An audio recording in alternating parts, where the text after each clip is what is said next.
comme ça. Ouais. C'est en train d'enregistrer, c'est parti. J'ai bien mis le son avec, j'espère. Je check juste ça. Et tu fais quoi avec ton gamin? Tu le sédates pour qu'il soit calme comme Non, ça? il est addict à Cars. Par contre, on n'a que 1h15 en fait à partir de maintenant.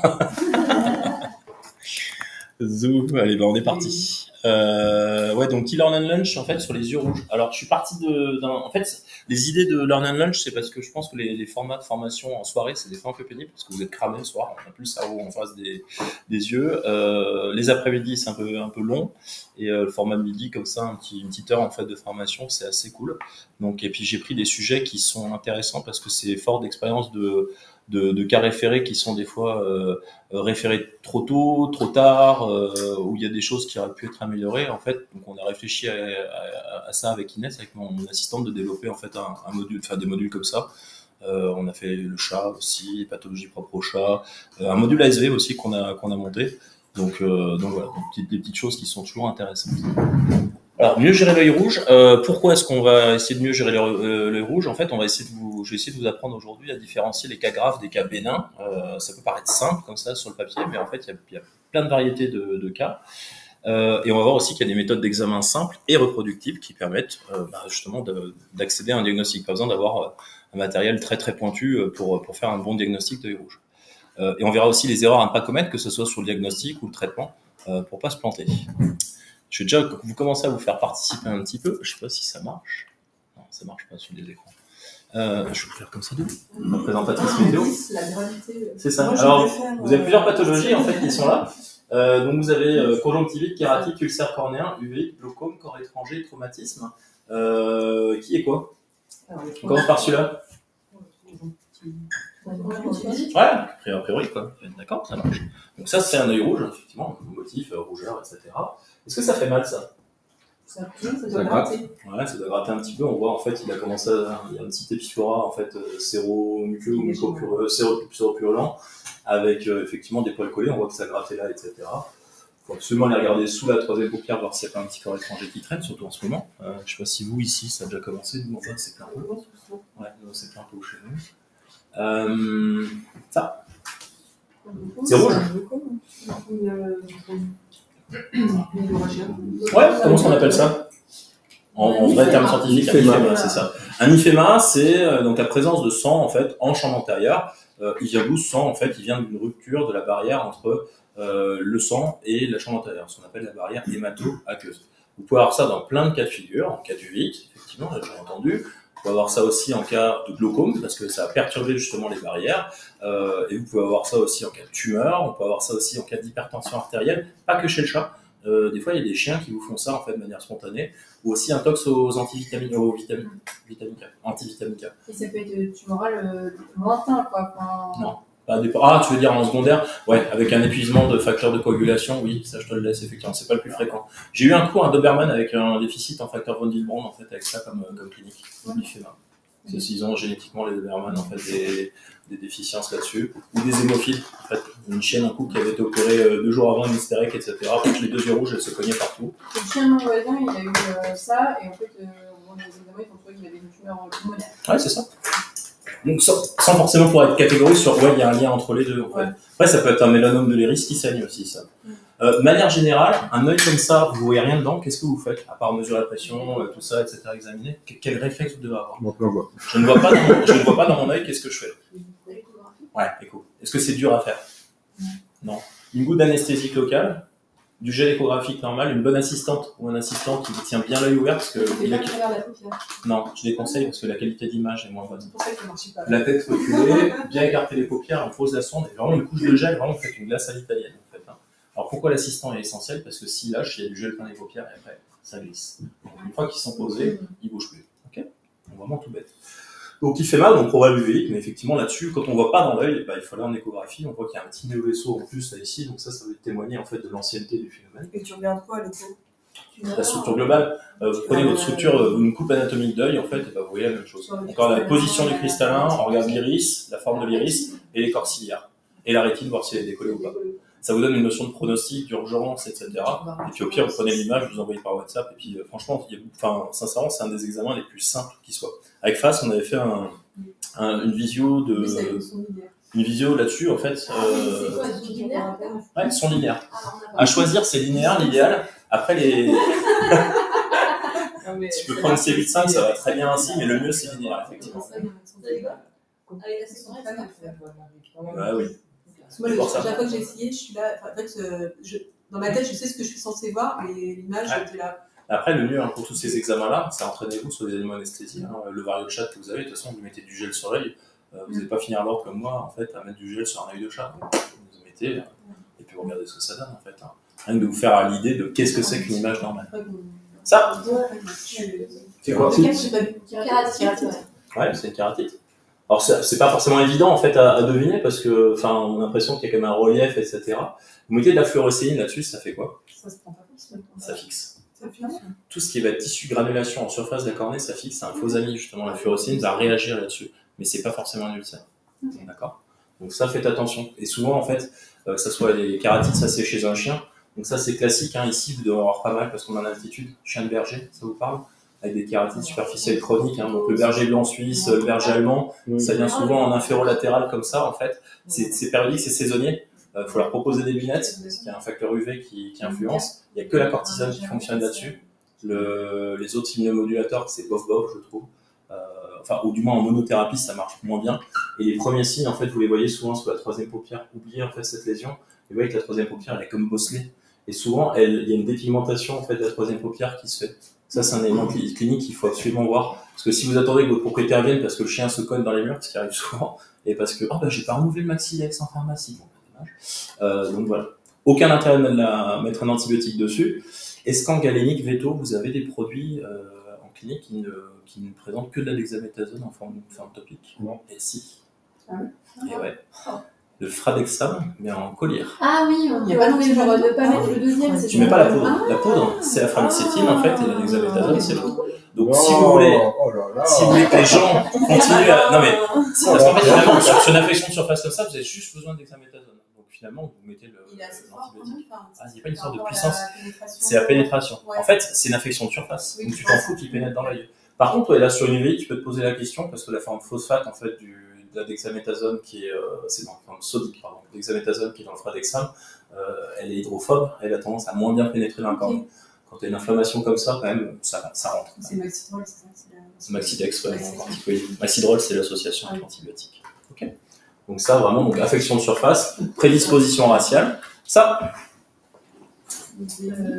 comparez juste la rougeur. Là, c'est important de voir. Bon, là, elles sont pas folles, mes photos là-dessus sur la conjonctive, mais déjà, si sur cette surface-là, ouais, c'est ça. Elle est plus profonde. On voit des gros vaisseaux, des gros trous. Si vous avez un doute, vous mettez une goutte de néocinéphrine dessus. Qu'est-ce qui se passe quand on met une goutte de néocinéphrine là-dessus? Ça change quelque chose? Pas du tout. Bah, ça le fera pas. Ça va contracter les vaisseaux superficiels, ça va blanchir un petit peu. Mais par contre, les vaisseaux profonds vont rester.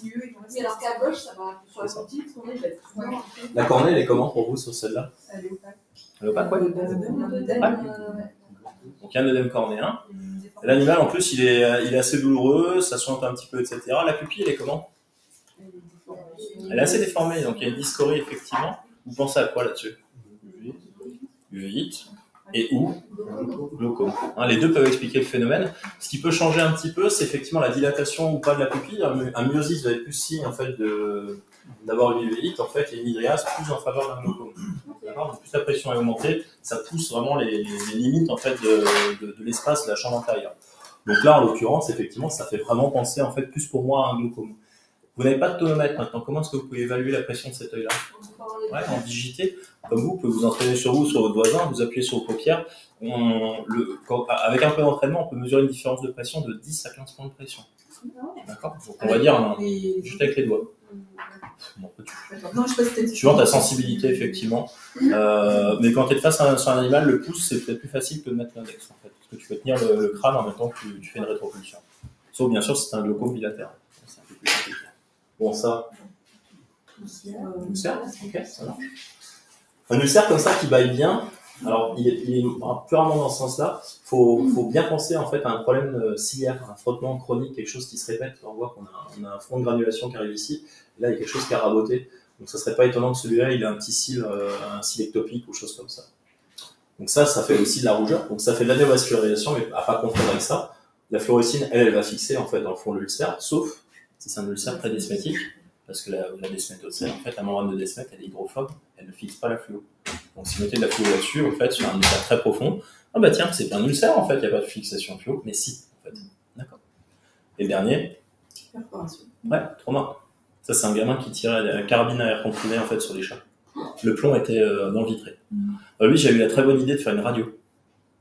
Ça n'a pas changé grand-chose, on a retiré l'œil, mais voilà, juste pour savoir s'il n'y en avait pas d'autres, en fait. Et il avait bien visé, il n'y en avait qu'un seul, en fait, il est dans le vitré. Okay. Alors, les questions à poser, c'est toujours pareil, c'est depuis quand? Est-ce que c'est uni ou bilatéral? Est-ce qu'il y a une douleur? Et est-ce qu'il y a une évolution?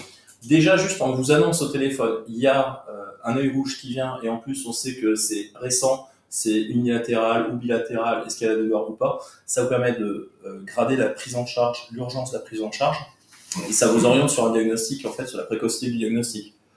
Ça va être d'apparition plutôt longue, ça fait pas mal, d'accord? Ça, c'est depuis le matin, et ça fait mal.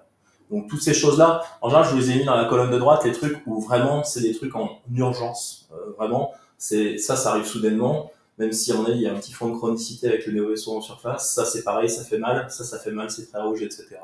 Ça, ils ont malheureusement un peu attendu, ça, ils déconnent, ça fait 2 ans que le chien est comme ça, et ça, c'est sans doute pas depuis hier. Donc, voilà.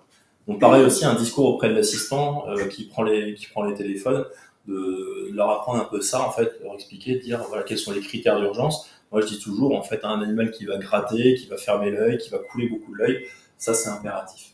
Qu'est-ce qu'il faut leur faire à ces animaux-là? Tout œil rouge, faites un chien mort. Même si c'est un jeune chien ou un chat, faites-leur un chien mort. D'accord? Le premier motif d'échec de traitement, c'est œil rouge, pas d'examen. D'accord? C'est comme ulcère, nactévénixine. Sortez de ces choses-là et essayez de toujours concevoir, d'avoir un diagnostic plus précis que c'est un œil rouge, donc je mets un anti-inflammatoire. D'accord? Et encore plus vrai sur le chat, quand vous avez un œil rouge, ne mettez jamais cortisone parce qu'il y a très souvent un herpès latent en fait en dessous. Ça, je vous apprends rien. La fluorocéine, on l'a vu tout à l'heure, il peut y avoir des faux semblants, des faux positifs en fait à la fluo, qui va fixer sur des tissus de granulation, qui va pouvoir mimer en fait un faux positif sur une réaction ulcérative. Évaluer vos réflexes photomoteurs, c'est pas parce qu'ils viennent pour un problème de surface qu'il n'y a pas un souci en fait en neuro-ophtalmologie ou une absence de vision. Donc ça, c'est important de le typer. Pareil, j'ai déjà vu des chats avec des hypertensions artérielles, avec juste une diminution des photomoteurs, la rétine est à plat, mais on a juste une diminution des photomoteurs. Donc ça, faut le faire systématiquement. Alors je sais que ça prend du temps, etc., mais c'est important de vraiment protocoliser vos consultes ophtalmo. Alors je sais que ça prend 1 minute pour chaque œil. La norme du Schirmer, vous vous en souvenez? 15. Ouais, 15 mm. Après, il y a un métaux qui me demandait l'autre jour, est-ce que ça change si on ouvre ou on ferme les paupières? C'est pas du tout une mauvaise question et ça a été prouvé que justement ça change. Mais ce qu'il faut retenir, c'est faites toujours de la même manière. Faites pas un avec l'œil ouvert, l'autre machin, etc. Et moi, souvent, je prends un assistant ou un assistant, en fait, quand ils sont disponibles, pour bien tenir, parce que le propriétaire, souvent, vous discutez avec, et puis la mandelette est tombée, alors vous savez pas si c'est au bout de 20 secondes, 30 secondes, je recommence, maintenant, j'ai pas le temps, j'ai mon prochain client qui est là, et tout ça. Donc, vraiment, là, faut prendre le temps. Voire même, nous, maintenant, ce qu'on fait, c'est on demande aux assistants, ils font le chien mort en salle d'attente quand les gens arrivent, tranquilles, posés avec les chiens. Avec les chats, c'est plus compliqué. Finalement, la menace et appréciation de la pression intraoculaire. Vous avez un tonomètre ici? Ouais. Vous avez quoi? Tonomètre? Le noir? Ouais. Donc ça, c'est bien. Tout le monde sait l'utiliser? Parce que ça, c'est un autre truc que je fais dans une formation, c'est faites gaffe à un truc. L'assistant qui tient comme ça, en fait. Vous ferez l'essai la prochaine fois. Si vous serrez la jugulaire, vous doublez la pression. Donc faites attention à vos contentions. Pareil, ça, c'est des mesures que souvent je fais que avec des assistants. Ça, je vous l'enverrai, donc pas besoin de vous le retenir, mais ça, vous pourrez vous le sortir après coup. C'est un tableau, comme on disait, avec gravité, douleur, et qu'est-ce qu'on peut faire comme examen complémentaire. Donc avec les caractéristiques, donc on reprend le tableau qu'on avait tout à l'heure. Les conjonctivites simples, la caractéristique, c'est souvent bilatéral, c'est rarement que d'un côté, sauf avec un corps étranger, par exemple. C'est peu douloureux, sauf le corps étranger.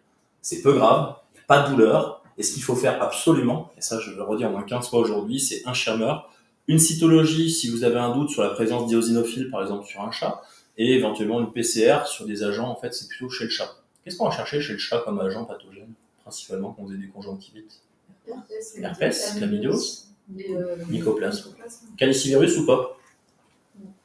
Pour moi, je dis souvent, en fait, il est souvent là par hasard, un peu comme l'herpès, il n'entraîne pas forcément de symptômes, mais surtout, on ne peut pas le traiter. D'accord. L'herpès, petit point sur l'herpès, faites gaffe au PCR. Vous pouvez avoir une PCR positive, mais si elle n'est pas quantitative, vous ne pouvez pas conclure. Donc, soit vous bossez que avec Scanelis, C'est qu'eux qui font ça en fait en France, même en Europe. Donc il faut savoir la quantité en fait le nombre de copies que vous avez d'herpès, parce que si vous traitez juste en oui il y en a ou non il y en a pas, c'est pas extraordinaire. Après il faut rapprocher de la clinique. Souvent je dis un truc tout bête, c'est les anglo-saxons ils font très très peu de PCR, ils raisonnent en fait rougeur égale herpès, redness herpès. Donc en général quand c'est très rouge mais pas gonflé, quand il y a pas un vous avez tous eu ce chaton en fait, on voit même pas les yeux tellement c'est gonflé, et ben celui-là c'est plutôt chlamydiose mycoplasme. Quand vous voyez l'œil et que c'est très très rouge, vraiment très turgescent, et qu'en plus vous avez des lésions de surface au niveau de l'épithélium, ça revient plus sur un herpès. C'est juste à Cito, oui. Concrètement sur un mec. L'application, moi que je vais en avoir, c'est sur la chlamydiose, tu peux détecter des morulas chlamydiennes en fait en Cito. Tu vas l'utiliser sur les kératites eosinophiliques et tu vas pouvoir l'utiliser sur tout type de kératite pour voir si tu as un fond inflammatoire ou infectieux. C'est vraiment facile. Mais tu fais comment concrètement? Anesthésie locale, tu prends une cytobrosse, tu racles, et puis tu étales. En fait, moi j'en charge, je colore souvent en fait. Tu mets sur ta lame comme ça, et puis tu fais tes trempages en fait, comme tu fais vraiment tes colorations, ton triple colorant, et puis ça va très bien. Les ulcères cornéens, ben souvent c'est unilatéral, il y a de la douleur et il y a un blépharospasme, donc c'est un peu la même chose. La gravité elle est souvent élevée parce qu'il y a des risques de conséquences de perte fonctionnelle, etc. Donc très douloureux. L'examen utile, ça va être la fluorocéine, plus examen des annexes pour voir s'il n'y a pas un silk, s'il n'y a pas un corps étranger ou autre chose qui vient piquer, qui vient irriter l'œil. L'uvéite, donc on a dit tout à l'heure, pupille serrée. Souvent, il y a une photophobie qui est déclenchée par l'hyperinflammabilité en fait au niveau de la rétine, parce qu'il y a souvent une rétinopathie en fait, une choriorétinite associée, qui fait qu'ils vont être plus sensibles à la lumière, et des sécrétions souvent qui vont être translucides. La gravité, elle est importante parce qu'on a des risques de perte de vision, de glaucome secondaire. La douleur, elle est constante là-dessus. Les examens, c'est mesure de pression et biomicroscopie. Donc la biomicroscopie, c'est l'examen avec la lampe à fente pour voir ces petites granules en fait qui se baladent souvent en chambre antérieure. En fait, hein. Ça vous permet de voir en fait le degré d'inflammation et voir s'il y a une urgence de traiter ou pas. C'est l'effet Tyndall. Ouais, c'est l'effet Tyndall, c'est ça. C'est quoi le risque en fait de cette inflammation finalement? Une uvite, c'est grave pour quelle raison? C'est que ça fait bouger. Ouais. Alors pourquoi, c'est quoi le mécanisme qui induit? C'est genre l'iridocornéen. Ça peut boucher l'angle iridocornéen, mais l'iris peut aussi venir se coller en fait sur le cristal. Donc du coup, ça forme des synéchies et ça empêche le liquide de bien circuler. D'où l'intérêt donc en thérapeutique, c'est d'utiliser la cortisone topique, sauf si un ulcère associé, et surtout d'utiliser l'atropine. Pourquoi est-ce qu'on dilate ces animaux?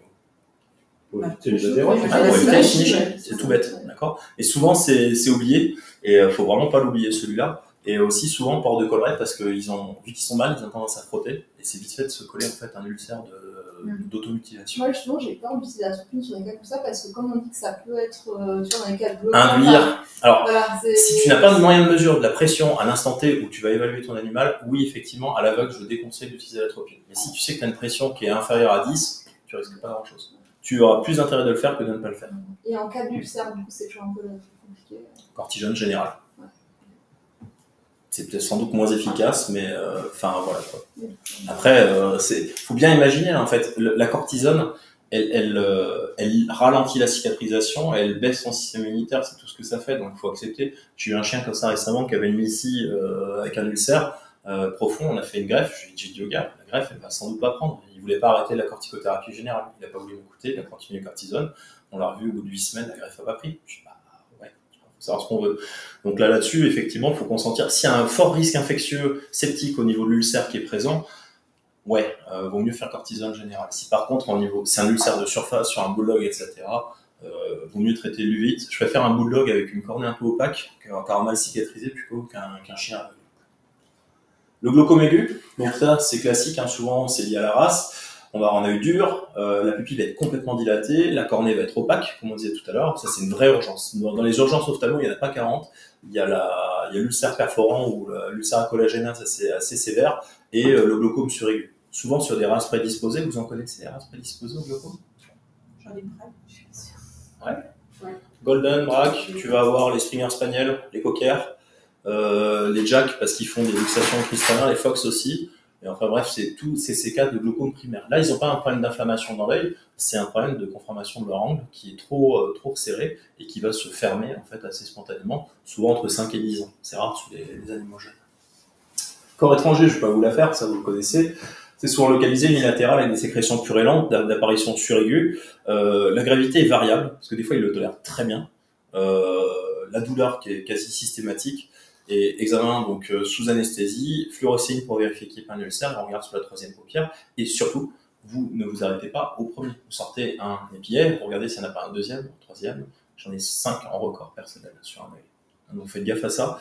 C'est l'erreur vraiment classique. Où on en sort un, on prie victoire, on fait la prescription d'antibiotiques et tout, machin, et en fait, ils reviennent le lendemain parce qu'il y a une lésion cornéenne et tout ça, vous ne comprenez pas, vous ressortez, puis vous ressortez un deuxième. Faites gaffe. Et là, tu viens en vigile et juste tu soulèves la Tu peux, suivant la confiance de l'animal et la tolérance du propriétaire. Mais si ça bouge dans tous les sens, le chien est et le propriétaire encore plus en général, une petite sédation, je vous prends derrière, on va regarder, et puis ça fait mal. Hein, donc, après, toi, l'examen, c'est juste, tu regardes, parce que moi, ça m'est déjà arrivé de pas le voir. Pince mousse, ou mieux encore, c'est pince de graphe. Je sais pas si vous voyez ces pinces que c'est des pinces en fait qui pincent un peu, qui ont des morts assez larges, bien anesthésiées, donc 3 gouttes de tétracaïne à 30 secondes d'intervalle, et 1 minute après ça, tu peux y aller. Donc, tu prends, tu éverses bien, tu prends une seringue avec du fil, tu flushes, si tu le vois pas directement, en fait, il faut bien flusher cette partie-là, inférieure et supérieure. Ça arrive moins souvent, mais tu en trouves en supérieur. Et après, si vraiment tu as un doute, tu prends un coton-tige en même temps que tu tires ta troisième paupière et tu vas vraiment le pot de Nutella. En fait, hein, tu vas finir le pot et là, ça marche très très vite. Et ça, il ressort. J'en ai ressorti un. J'ai eu un cas il y a 3 mois, un chien avec une vide postérieure dramatique, décollement de rétine et tout. Je passe à l'échographie. Hop, il y avait un épiaire en fait qui était dans le vitré. Alors je sais pas quand est-ce qu'il y allait. J'ai pas de rupture de la cornée, en fait, donc il est vraiment passé en périoculaire, il a dû migrer à travers la sclère, et en fait, c'était, il y a 3, non, plus que 3 mois, c'était janvier ou février, donc ça fait 5 mois, et clairement, hallucinant, quoi. Donc le chien, il a dû le traîner depuis l'été d'avant. Donc, comme les pattes, où on les retrouve. La KCS, l'œil sec, ça c'est vraiment le truc qu'il faut pas rater, parce que souvent, en fait, on s'arrête à KCS, pour tout le monde, c'est un vieux chien, etc., un Yorkshire, etc. Ben non, il n'y a pas que ça. D'accord ? Il y a aussi des chats qui font des KCS un peu différents, mais vraiment, il faut toujours l'évaluer. Ça, c'est important. La pathologie, elle est souvent chronique, avec un écoulement muqueux. Alors, si vous avez un ulcère qui est lié avec une KCS, l'œil atteint va avoir une sécrétion lacrymale normale. C'est l'autre œil qui va vous renseigner sur la KCS. D'accord ? L'œil qui est normal. On fait toujours bien les 2 yeux. Pourquoi ? Quand vous avez un ulcère, ça fait mal, ça stimule la sécrétion. Donc, la sécrétion va redevenir normale, quasi normale. Mais c'est l'autre œil qui va vous renseigner le plus, en fait. Hein. Et interprétez toujours votre schirmer en rapport avec la clinique. C'est-à-dire que si vous avez un schirmer qui est bas, mais un œil qui est complètement nickel, la cornée qui est belle, pas rouge, etc., refaites votre schirmer. Et à l'inverse, si vous avez un schirmer qui est normal, donc vous avez une valeur de 14 ou 15, et que vous avez un chien qui a des écoulements chroniques, tout rouge, des croûtes autour des paupières, etc., et tout, il part des insuffisances lacrymales qualitatives. C'est-à-dire que son schirmer, il a assez de larmes, mais les larmes, elles sont de mauvaise qualité, elles s'évaporent trop vite. D'accord ? Et à ce moment-là, il faut aussi les mettre sous traitement. De toute façon, vous ne perdrez jamais rien en fait, à mettre un animal sous Raymond ou un autre produit, un lacryment magnétique ou ce que vous voulez. Des questions là-dessus ? On a fait j'essaie d'être le plus concis possible en fait et le plus pratique possible pour vous. Vraiment, les trucs à retenir, c'est faites un œil rouge, c'est faites un schirmer, vous avez un tonomètre, prenez de la pression. Même si c'est une conjonctivite que d'un côté, machin, etc., vous sécurisez. Le nombre de cas que j'ai eu où en fait, ça, allez, Fradexam vite fait, etc., puis c'est un glaucome, on a perdu une semaine, c'est couillon, quoi. D'accord ? Et le patron sera content, vous ferez plus de chiffre d'affaires. L'approche thérapeutique. Alors, en première intention, qu'est-ce qu'il faut faire dans un cas d'œil rouge et quand est-ce qu'il faut référer ? Alors, déjà sur les conjonctivites, on l'oublie trop souvent, en fait, le principe de base, c'est de nettoyer. Et nettoyer, vous pouvez le faire avec des produits comme vous voulez, comme vous souhaitez. Vous pouvez aussi, en fait, faire aller chercher en pharmacie des produits avec la bétadine ophtalmo, donc il y a un côté antiseptique. Je pense par rapport aux lapins. Les lapins, en fait, on a vraiment des surinfections avec des dacryocystites souvent associées avec des problèmes dentaires. Et moi, en général, je dégaine très rapidement en fait les antiseptiques carrément, parce que n'oubliez pas, le chlorure de benzalconium qui est dans les produits que vous mettez, etc. C'est pas la panacée, hein, c'est pas un truc extraordinaire. Par contre, déjà de nettoyer et de montrer comment est-ce qu'on nettoie un œil. Parce que trop souvent, les gens, en fait, ils mettent sur une compresse et puis ils frottent l'œil. Non. Je mets une compresse sous l'œil, Karcher. Montrez-leur ou faites montrer à vos assistants. Hein, comment faire. Sur les chats, ça peut être un peu galère, mais sur les chiens, franchement, beaucoup y arrivent en fait. Hein, donc vraiment pour aller dégager le maximum de saleté de cet œil-là. L'aspect thérapeutique anti-infectieuse, donc des antibiotiques topiques plutôt à large spectre. Vous avez quoi en large spectre en pharmacie ? Il va bien marcher. Allez-y, hein, on va vraiment pas vous demander. Framicétine. Ouais, framicétine. Alors, souvent, elle est associée avec la dexaméthasone, mais tu as la télémédecine, en fait, qui est pas mal. L'ophtalon, qui est assez large spectre, un peu cerné et centré quand même sur le gramme plus. Et vous avez aussi dans d'autres marques, vous avez l'Isatal. Hein, vous vous souvenez de l'Isatal? Vous savez ce que c'est? Non? Acide fusidique. Très large spectre. Est-ce qu'il y a des résistances à l'acide fusidique? Non. Il n'y a pas de résistance à l'acide fusidique. C'est gros avantage du produit. Moi, j'utilise beaucoup, en fait, sur les lapins aussi. Ce genre de truc.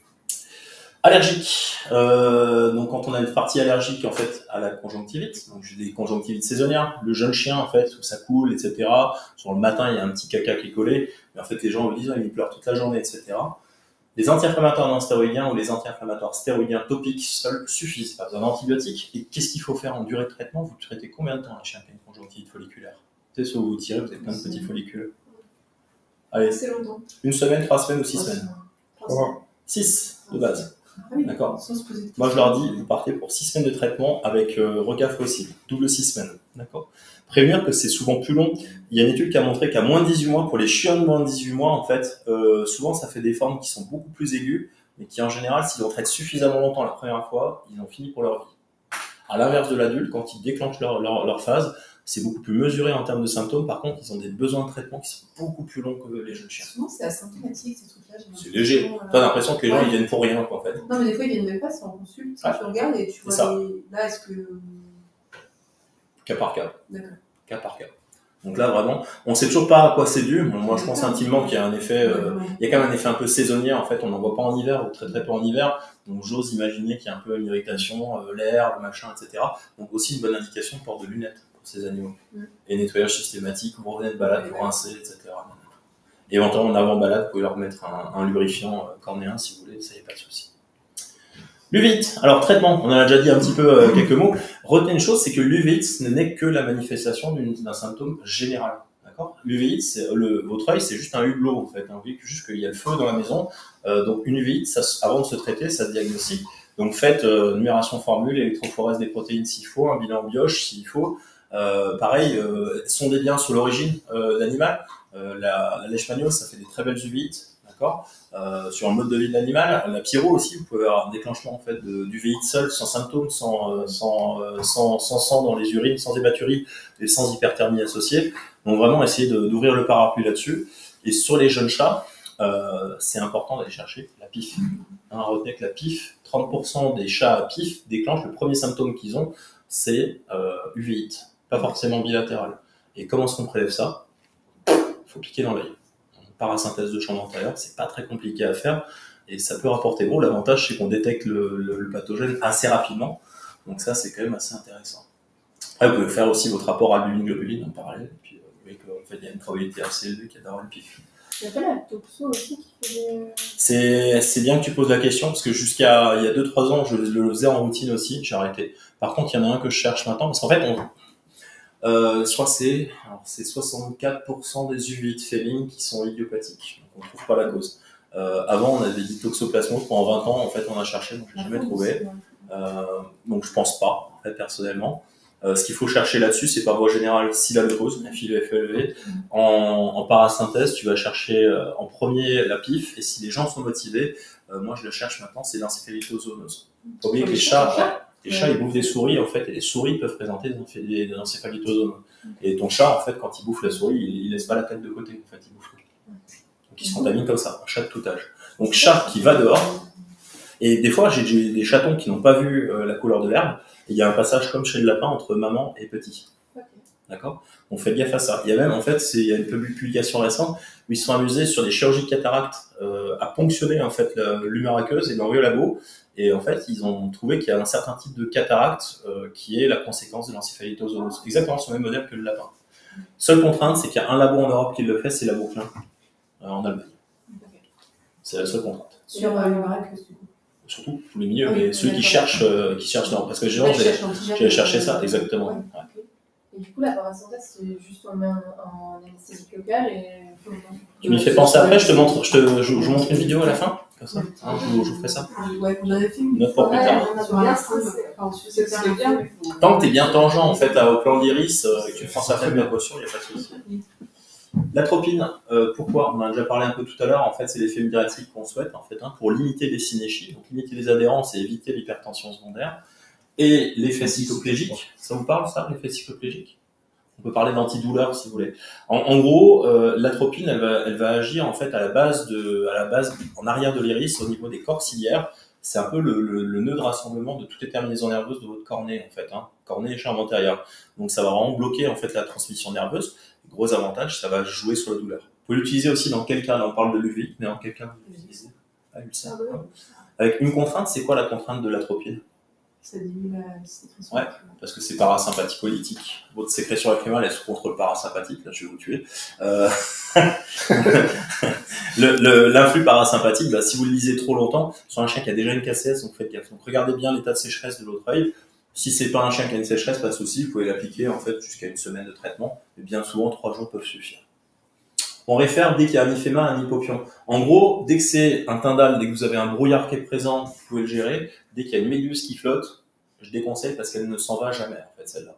Par contre, ça vous empêche pas de diagnostiquer, etc. et tout. Et nous, qu'est-ce qu'on fait? On fait juste une injection de TPA, c'est l'activise, en fait, hein, donc en chambre antérieure pour dissoudre ça. Dans les cas les moins graves, quand c'est trop volumineux, on fait une kératotomie, on rentre dans l'œil, on fait un rinçage de la chambre antérieure. Parce que le risque, en fait, quand vous avez une méduse qui flotte, c'est vraiment, elle va jamais se dissiper, il y aura toujours une tache, et en plus, elle a une fâcheuse tendance à se fixer plein milieu, plein activité. Des questions sur le 8? Qu'est-ce que t'appelles la méduse? Méduse, c'est, je devrais t'en montrer. Ah non, parasynthèse, je te l'ai fait. Tiens, bah, regarde. Parasynthèse, c'est ça. Donc, moi, je mets le biseau de l'aiguille, en fait, vers le haut, pour éviter d'aspirer l'iris quand vous passez à travers, et je ponctionne vraiment juste à la limite, en fait, entre la jonction, entre le limbe, en fait, entre la sclère et la cornée. D'accord? Souvent, je coude un peu mon aiguille. Donc, l'aiguille est droite comme ça, je la coude un peu comme ça au niveau, en fait, du pas de l'aiguille, et comme ça, je suis plan. Et surtout, la solution pour pas trop trembler en chirurgie, tout le monde me dit, ah, mais tu trembles jamais, machin. Alors que je suis assez nerveux dans la vraie vie. Et en fait, vous posez vos mains, en fait, sur l'animal, sur la tête de l'animal, et bien sûr, ça, vous le faites sur l'animal fortement tranquillisé ou carrément anesthésié. Vous amusez pas à jouer en consultation parce que c'est un chien qui a 12 ans et qui a un petit souffle au cœur. Non, je le tranquillise et on y va. Bon, souvent, c'est sur des jeunes chats, donc c'est facile. Donc là, on passe du vide à glaucome. Donc finalement, glaucome, on parle de parasynthèse. Pourquoi? Parce que dans le traitement du glaucome, si vous avez en fait une pression supérieure à 40 mm de mercure, il faut vraiment lever cette pression et enlever en fait l'excédent d'humeur aqueuse. Alors ça traite pas tout le glaucome, mais au moins là, vous enlevez la soupape de pression et la rétine, elle peut respirer de nouveau. Parce que sinon, c'est la conséquence du glaucome. La conséquence principale, c'est les pertes de fonction visuelle. Donc ça, c'est important. Franchement, en général, tu laisses venir ton piston. En fait, je préfère une cornée molle. Ça pousse ton piston? Ça pousse tellement c'est Ah ouais? Et si tu doutes, si t'as un petit doute, tu le fais à aiguille démontée. Donc tu vas utiliser dans ton instinct pour manipuler, pour mettre ton aiguille. Et ensuite, tu l'as des choses, tu laisses juste couler en fait, et ça se met à peu près à l'ISO. Tu fais un petit contrôle en appuyant sur ta cornée à la fin pour voir si elle est plutôt hypotone. Je préfère hypotone que encore toujours tendue. Mais voilà. Après, rien de très compliqué. Une autre règle aussi sur la parasynthèse, ne dépassez jamais l'air pupillaire. Parce que des fois, le cristallin, à cause de la pression ou quoi que ce soit, il est monté. Vous continuez et vous pignez le cristallin. Alors, si c'est léger, c'est pas très grave. Et si vous paniquez, comme c'est déjà arrivé, en fait, on bouge et on fait une vraie incision sur le cristal. Jusqu'à 3 mm, le cristallin ne va pas développer de cataracte. Au-dessus de 3 mm, il faut opérer d'urgence la cataracte parce qu'elle risque d'engendrer une inflammation encore plus importante. L'autre risque. Ça a un peu au niveau du ventre. Ah, une fois que tu sors, oui, c'est normal, ça. Oui. Alors tu peux essayer d'être auto-étanche, tu peux faire une marche d'escalier entre le premier, en fait, quand tu rentres, tu vas essayer de faire une tunnelisation, en fait, mais en pratique, sincèrement, c'est pas très grave, c'est une petite effusion.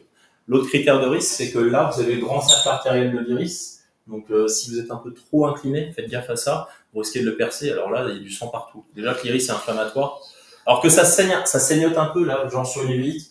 Là, ici, cette zone-là, c'est possible qu'il y ait un peu de sang qui soit présent. C'est pas très très grave en fait en dessus. Et n'aggravez pas la situation, mais effectivement, au-delà de ça, c'est pas si compliqué. C'est quoi comme minute? 26 gauche, du marron ou orange. Ouais. Okay.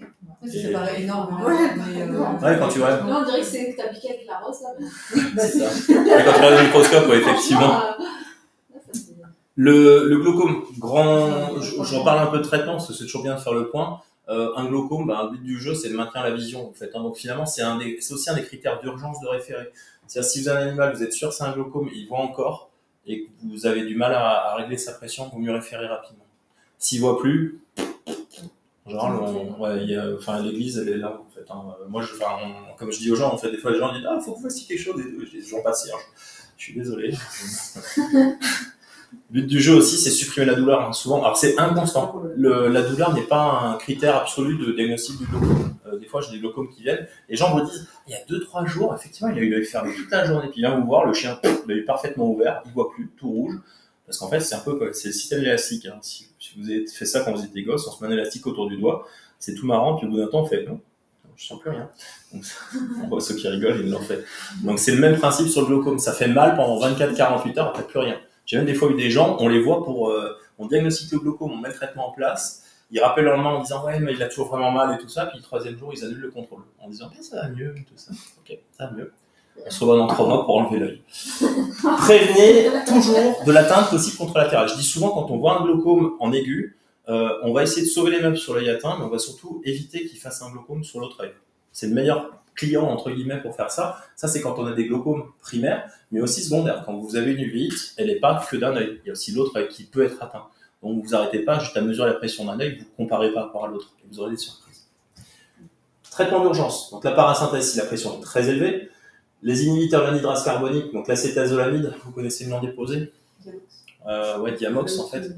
En injectable, faites gaffe, en fait, hein, sur le dosage, etc. Moi, je dis en général, c'est un demi-flacon pour un chien de moins de 10 kg et un flacon pour un chien de plus de 10. Mais en IV. D'accord? Faire gaffe, moi, avant, je les gardais pas, maintenant, je les garde systématiquement. J'ai eu un cas, en fait, parce que ça peut être utilisé aussi pour les hypertensions intracrâniennes. Et je pense que je l'ai trop dosé, le chien est parti en épilepsie. Donc faites gaffe. Donc avant je disais j'injecte, merci, au revoir. Maintenant j'injecte, je garde et puis je vois ce que ça donne. En goutte, vous avez en fait le Cosopt qui associe. En fait, le mieux c'est Trusopt qui n'a que de l'acétazolamide. Le Cosopt, il y a du timolol qui est un bêta-bloquant en plus. Le Cosopt, ça dérange pas de le mettre, mais le timolol a très très peu d'intérêt en fait dans la préparation. Les prostats, donc l'exhalatant, ça vous parle, hein? Donc la vraie indication, c'est sur le glaucome primaire quand l'angle est fermé. Ça va permettre en fait au liquide contenu dans l'œil de s'évacuer par une voie secondaire, à la différence de l'acétazolamide. En fait, lui, il coupe le robinet. La production du mureuse, on la fait chuter. Avec ça, on augmente la réabsorption. Contre-indication, vous savez? Alors, chez le chat, et tout ce qui va être inflammatoire, puisque c'est une prostaglandine. Donc, ceux qui font un peu de rural, ils savent ce que ça fait. Donc, une prostate, vous créez de l'inflammation. Ça, c'est sur le papier. En pratique, j'ai aucun souci pour l'utiliser, même sur une uvite. D'accord? Donc ça, moi, clairement, je le fais. Chez le chat, il y a à peu près seulement un chat sur 5 qui a des récepteurs, en fait, au latanoprost, et seulement un seul type, c'est le travatan. Donc chez le chat, si vous voulez tenter, il faut prévenir les gens, dire on peut le faire, je vous mets du travatan, mais il y a à peu près 4 chances sur 5 que ça ne marche pas. 80% de chances que ça fasse 0. Ces animaux, on les laisse pas repartir chez eux. En général, on les garde 24 heures pour mesurer la pression, suivre la pression. On réfère si la pression est toujours supérieure à 30 mm de mercure malgré le traitement. Si la vision est conservée. Si la vision est conservée, on réfère vite. Ouais. On va mettre en première intention. Si la vision est abolie, on verra demain. Ouais. Mais n'espérez pas grand-chose.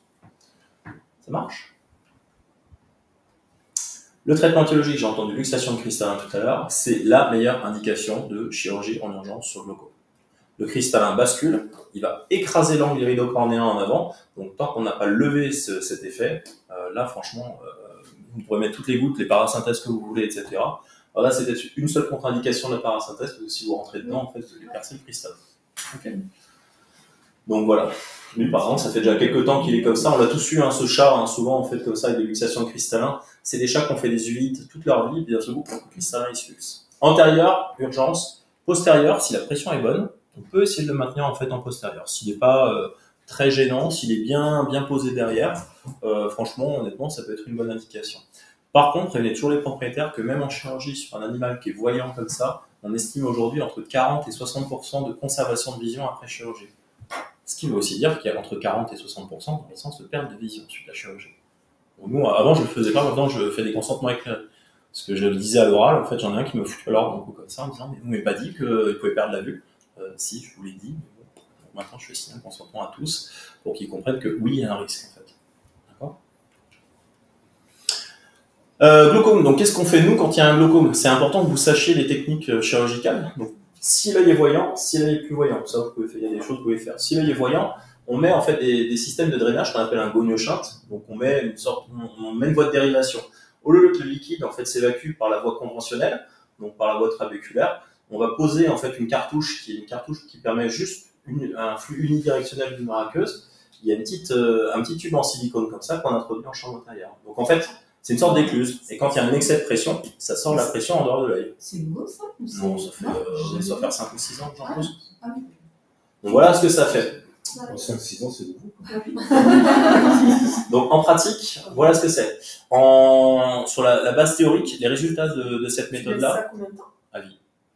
Et aujourd'hui, il y a des études sur en mettre plusieurs, etc. Et t'as pas de risque de contamination Non, en fait, c'est un vrai shunt. C'est-à-dire qu'en fait, c'est un système unidirectionnel. Il y a des valves, il y a des systèmes, il y a des implants qui sont ça, c'est un système de valve. C'est comme une valve cardiaque, ça va se passer que dans un sens. Il y a des systèmes qui sont dits non valvés, qui sont bien moins chers, mais qui, du coup, par contre, c'est des deux sens. Mais la principale complication de ça, c'est l'obturation, en fait, du tube et aussi de la bulle de filtration interne. D'accord? Il y a souvent une coque rigide, en fait, qui va se former autour de la bulle de filtration. Donc là où le liquide est évacué, et elles peuvent se boucher avec le temps. Donc, les stats qu'on a aujourd'hui sur cette technique-là, à peu près, un chien qu'on opère avec cette technique-là, qui est voyant à l'instant T, à 1 an, il a à peu près 40 à 45% de chance d'être toujours voyant. Donc, on dit aux gens, il y a une chance sur 2 que ça marche bien. Et à 2 ans, je crois qu'on tombe à 25 ou 30% à peu près. Donc, c'est pas extraordinaire, mais avant, on n'avait rien, maintenant on a ça.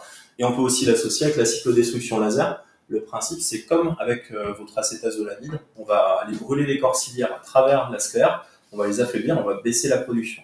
L'inconvénient de cette technique, c'est que ça a tendance à générer une forte inflammation en chambre antérieure. Donc moi, en général, j'utilise celle-là en première intention. S'il y a toujours une pression élevée, je fais la deuxième technique en associe. Ça, c'est si l'œil est voyant. Bien sûr, si vous mettez un shunt sur un animal qui ne voit plus, peu de chances que ça marche. J'ai des gens, des fois, je leur dis, parce que les autres techniques sont malheureusement, en fait, à tous les coups, on perd la vision.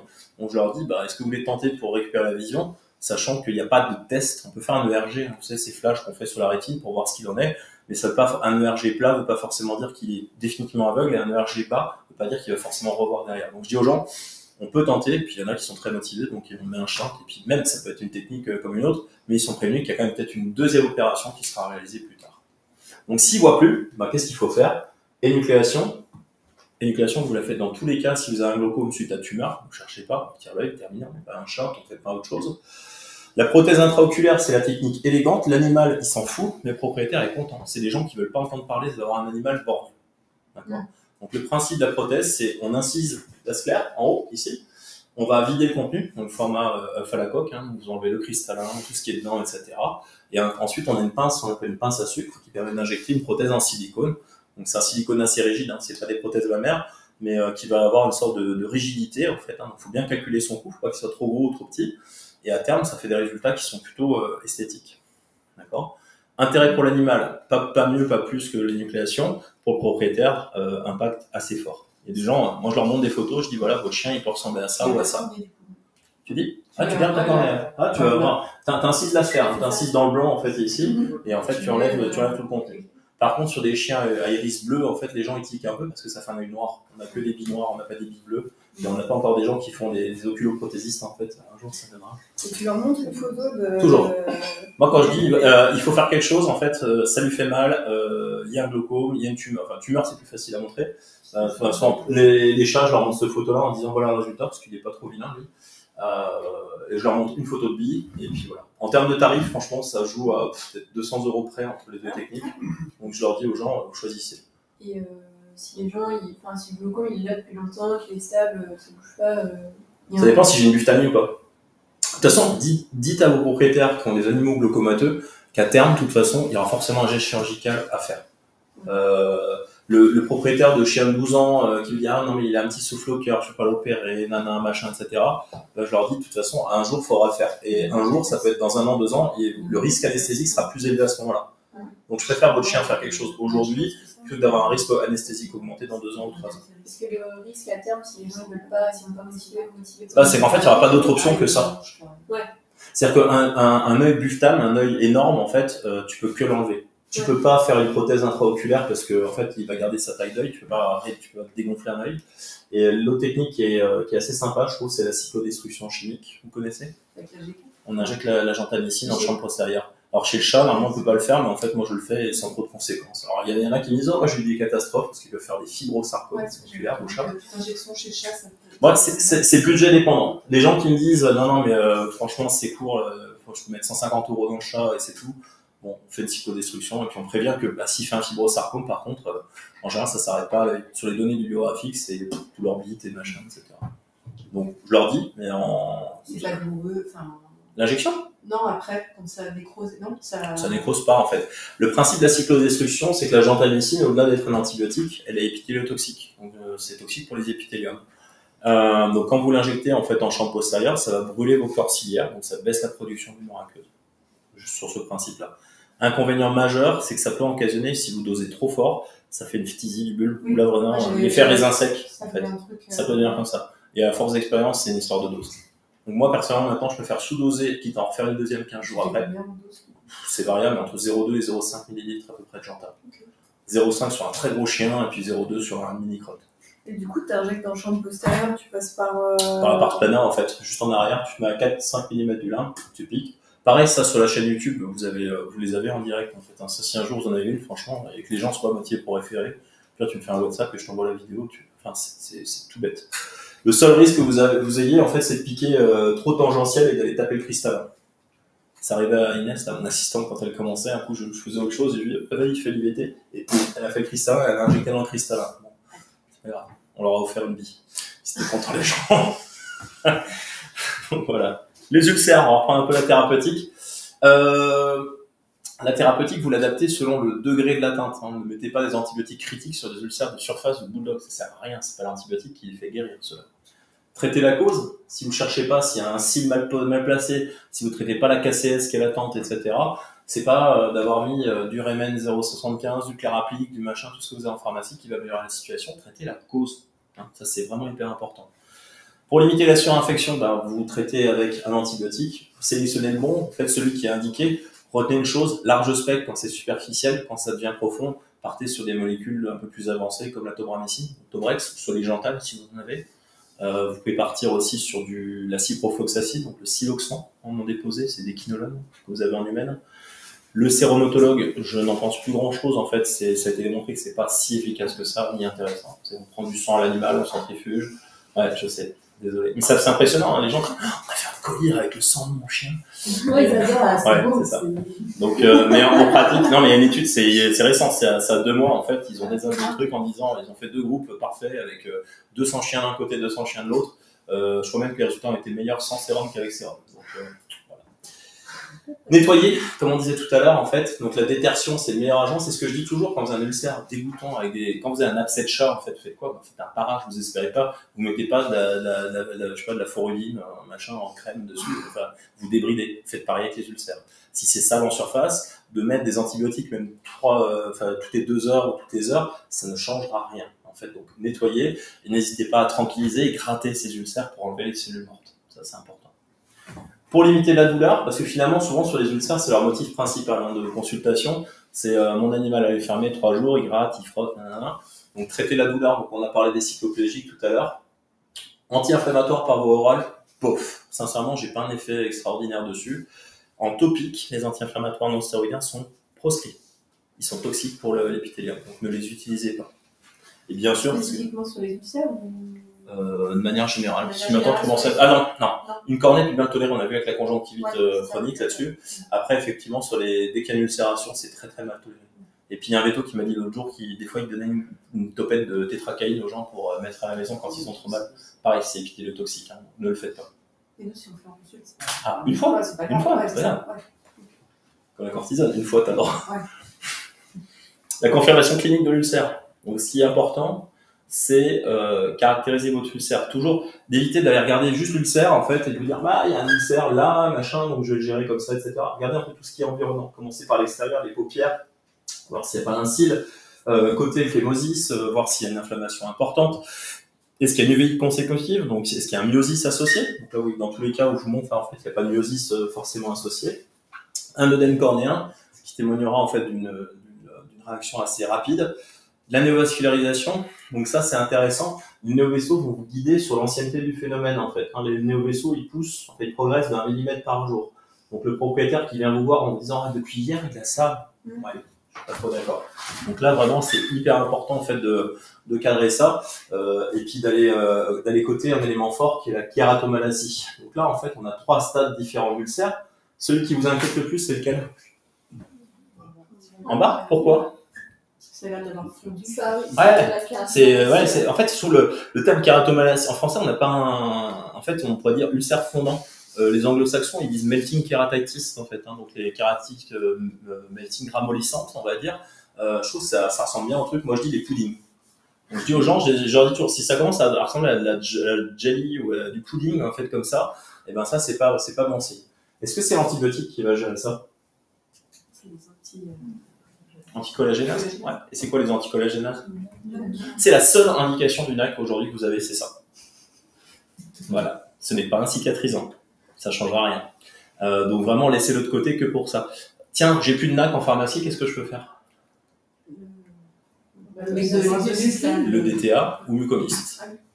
D'accord. Alors le DTA est plus dispo, vous prenez juste un tube violet, vous prenez votre collière que vous avez prévu de leur donner, donc du Tobrex ou du Remen, vous aspirez 2 ml, vous injectez dans le tube DTA, vous mettez en suspension, vous respirez, vous remettez dans le flacon.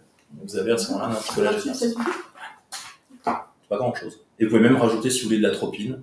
Même, genre, moi, je fais ma recette comme ça, les gens, je suis sûr qu'ils font le traitement. Je prends de la gentamicine, je prends de l'atropine, je prends de DTA et je mets dans un flacon de Remen. Les gens, ils ont un seul collière. C'est plus facile à s'entendre dire, vous mettez toutes les 2 heures un seul collière que d'en mettre 4. Tu mets de la G4 sur le... Ouais. Même si c'était toxique, ça... Ah non, mais sur les... Oui, sur les ulcères, ouais, on est plus à ça près. Non, donc là. Ok. Du coup, on est combien dans ton... Non, je te dirai pas ça. Je te connais. Je mets 2 ml de gentamicine, 0,5 d'atropine, 0,5.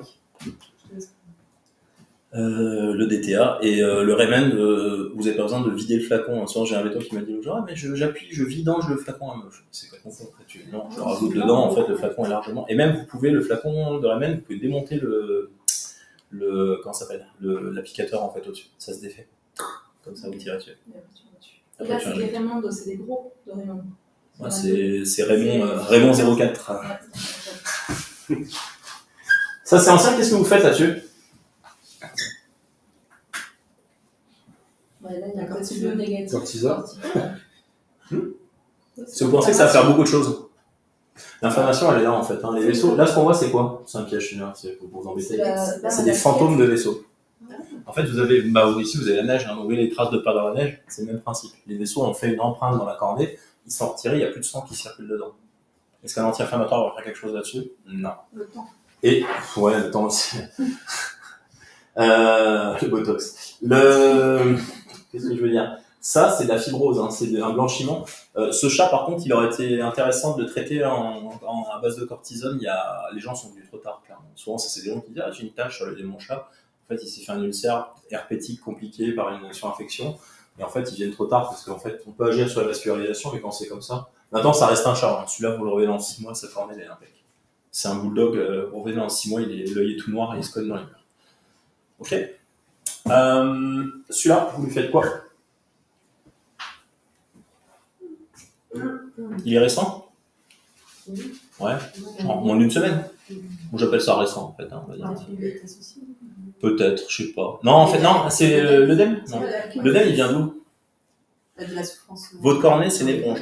Imaginez une éponge sèche que vous emballez dans du film alimentaire, dans du film plastique. Vous l'immergez, il se passe rien. Faites un trou sur la cornée, elle se gonfle d'eau. Pareil, si vous faites un trou sur l'endothélium, c'est le même principe. Donc, un œdème cornéen aujourd'hui, c'est qu'il y a une instabilité soit d'épithélium, soit l'endothélium, soit des deux. Donc, c'est la question qu'il faut se poser. Là, apparemment, c'est l'épithélium. Si tu veux savoir s'il y a une endothélite associée, là, tu passes à l'OCT si tu veux. Mais là, en l'occurrence, cet animal, en fait, il a sans doute un ulcère qui est plutôt superficiel, chronique, parce qu'on voit que c'est vascularisé, machin, etc. Et puis, on a une double vascularisation, en fait, hein, donc une vascularisation profonde, là, qui est un peu plus traînante, et puis une superficielle qui se met en place. Est-ce que des gouttes vont suffire? Qui met des gouttes? On en mettra, hein, de toute façon, il y a pas de mauvaise réponse. Hein. Celui-là, il faut le gratter, en fait. Hein. D'accord. Son problème à lui, c'est qu'il y a des cellules mortes, en fait, qui vont pas du tout cicatriser, et probabilité très élevée, quand vous allez gratter, vous allez enlever quasiment la totalité, en fait, de la surface cornéenne. D'accord. Mais que sur l'épithélium, hein, ce qui est pas très grave. Et ça, faut les gratter. Sans ça, vous n'avez pas d'espoir. Ou si vous avez un espoir, c'est pas la cicatrisation spontanée par glissement qui va se faire, c'est les vaisseaux. Et les vaisseaux, ils sont gentils, mais en fait, chez un chien, ils vont s'accompagner de fibrose. Donc la fibrose, c'est pas terrible pour la vie. Donc faites gaffe à ça. Niveau de gravité. Alors, tout cela, finalement, en fait, les 3 du bas, celui-là aussi, ça, quelqu'un sait ce que c'est, ça? On a faux. Non. Un abcès pas, je sais pas. Abcès, Camille? Ouais. Je l'ai vu en bas. Ah, tu l'as vu. C'est quoi? C'est un abcès de cornée. Alors, l'abcès de cornée, simplement, c'est un ulcère qui s'est surinfecté, mais qui a cicatrisé par au-dessus. D'accord? C'est la cloche dans les grands restaurants. Hop, on ferme et puis ça continue à macérer dedans. Ça, souvent, ça fait plus mal, c'est pas douloureux, mais les gens disent c'est bizarre, il y a un rond rouge et le front vasculaire n'avance plus parce que vous avez du pus en dessous et le pus va être éliminé par les vaisseaux. Par contre, ça creuse. Donc souvent, on a des trucs, ça peut être vite dramatique. Donc ceux-là, faut les opérer. Il n'y a pas vraiment d'urgence. On peut tenter des traitements à base de clindamycine. Moi, j'aime bien là-dessus, en fait, de bastonner pendant 2 semaines de clinda et si ça va pas mieux, en fait, on revoit l'animal. Les gouttes là-dessus, bof. Ce qu'on fait maintenant de plus en plus, on utilise des UV là-dessus. On a une lampe UV pour les yeux. On envoie des UV en fait et qui a une assez bonne indication sur ces germes-là. La desmétocèle, donc qui est là, ça c'est quand ça menace de se rompre. Ça, c'est quoi? C'est rompu. Ouais, c'est rompu. Qu'est-ce qu'il y a au milieu? C'est quoi ce truc qu'on voit au milieu? Non. Là, il y a l'iris qui est derrière, sans doute, mais là, c'est la fibrine. Un œil percé, il reste jamais très longtemps pas étanche. Il y a un bouchon de fibrine qui va se mettre en place. Mais ça va jamais cicatriser pour autant en fait. Hein. Donc ça, c'est juste, c'est des cas urgents à voir, mais à opérer, c'est des trucs qui ont 48-72 heures, ça me choque pas. Donc si vous le chopez un truc comme ça un dimanche matin, il n'y a pas besoin de chercher un ophtalmo en urgence absolue. On peut, hein, c'est toujours mieux pour l'animal, mais effectivement, en général, ça peut patienter un petit peu. Et tu fais quoi? Ça, eh ben, t'enlèves le bouchon de fibrine, tu nettoies, tu débrides la cornée jusqu'à avoir une cornée à peu près correcte. Et après, tu greffes. Donc, soit tu vas sur un perforant comme ça. Moi, ce que je fais, j'ai un biomatériau, c'est de la cornée de porc en fait desséchée qu'on utilise en fait, lyophilisée, où on peut faire des greffes de pleine épaisseur. Ou sinon, tu fais une transposition cornéo-conjonctivale, c'est-à-dire que tu vas prendre la cornée du dessus, la cornée du dessous, et tu vas les migrer en fait l'une vers l'autre. Parce qu'en gros, c'est le problème de ces ulcères, ils ont ça de commun tous, que c'est toujours en portion centrale. Pourquoi c'est central? Tiens. Pourquoi c'est toujours central qu'ils arrivent ces saletés? Bah, c'est là où c'est le plus loin des larmes. Ouais, c'est là où les larmes sont le moins étalées. Vos paupières, à vous, à moi, elles ne se touchent qu'une fois sur 3 quand on cligne. Donc le parent pauvre de la cornée, c'est cette bande centrale. Donc c'est pour ça que ça arrive souvent en fait ici. D'accord? Donc ça c'est ultra classique en fait. Hein. Donc, et souvent on a ça plus souvent sur des chiens lagophtales, qui ont les yeux qui ressortent, hein, donc tous les brachycéphales et tout ça, parce que eux c'est pas 1 sur 3, eux c'est jamais. Il y a des chiens, vous les regardez en fait en consultation, moi j'aime bien les examiner. Je dis aux gens, vous êtes déjà rendu compte que votre chien, en fait, il cligne jamais des paupières, en fait. C'est un concours avec un brachycéphale, ou pire, avec un lapin, si vous regardez. Un lapin, ça cligne 2 à 3 fois par heure. Ils n'ont jamais de problème de siècle. Allez chercher pourquoi. Donc voilà, donc ce qu'il faut comprendre, en fait, c'est, tous ces cas, il va falloir les référer, mais il n'y a pas forcément d'urgence absolue. Il faut apprendre à les gérer un peu différemment. On digresse un peu par rapport à l'œil rouge, mais c'est important de refaire un petit point. Traitement des ulcères. Donc, qu'est-ce qu'il faut faire? Un ulcère, déjà, vous traitez la cause, mais il faut aussi accélérer la cicatrisation. Donc, utiliser des facteurs trophiques. Donc, l'acide hyaluronique, c'en est un bon exemple. La kératotomie, le débridement, donc on retire ce qui est mort. Et la kératotomie, c'est ça, c'est le fait de raviver en fait la cornée sous-jacente pour stimuler la cicatrisation. Inconvénient, c'est que ça va stimuler aussi la vascularisation. Donc, on risque d'avoir des conséquences inflammatoires et du coup des taches cicatricielles, donc des taches cicatricielles. Gérer la sécheresse, donc ça c'est l'autre œil qui va vous l'indiquer. Le cross-linking, ça vous parle ou pas? C'est une technique, en fait, qu'on utilise la riboflavine. En fait, c'est un produit qui va être activé par les UV. Et en gros, les fibres de collagène, quand vous avez un ulcère, au lieu d'être bien parallèles les unes aux autres, elles vont être complètement déstabilisées. Et le cross-linking va les rigidifier et c'est une action aussi un peu antiseptique. Donc ça, c'est le gros avantage.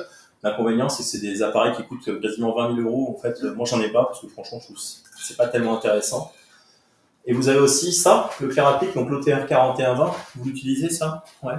Donc le principe, c'est qu'aujourd'hui, il n'y a pas d'études pures scientifiques dessus. On avait fait un essai en 2012 quand il était sorti, où on a vu qu'il y a un effet, du moins en humaine, on le sait, sur les ulcères stromo. Donc sur un ulcère de surface, ça ne sert à rien, ça ne va pas vous arranger la situation.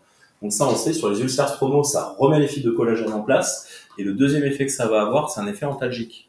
Donc ça peut être intéressant en complément, si les propriétaires sont pas très regardants sur le coup. Et retenez une chose aussi, il n'y a pas de conservateur, donc on laisse pas la topette au propriétaire, parce que s'il en met réellement tous les 2-3 jours depuis cette topette, le risque de contamination est vraiment important. Alors oui, je sais que ça coûte 12 € la topette, mais voilà, il faut ce qu'il faut. Traitement des ulcères. Pour la douleur, donc cycloplégique, donc vous allez utiliser l'atropine. Des agents mouillants, on a déjà dit, donc le Rémen par exemple. Les INS, c'est contre-indiqué. Et toujours pareil, pour gêner la douleur, le Clérapik peut avoir une indication. Et dernier venu, c'est un truc que j'utilise maintenant, moi ça fait plus de 10 ans que j'utilise ça, des lentilles pansements. Qu'est-ce qui fait mal quand on a un ulcère, si on a eu vous-même? C'est le passage de la paupière sur l'ulcère. Ça fait hyper mal.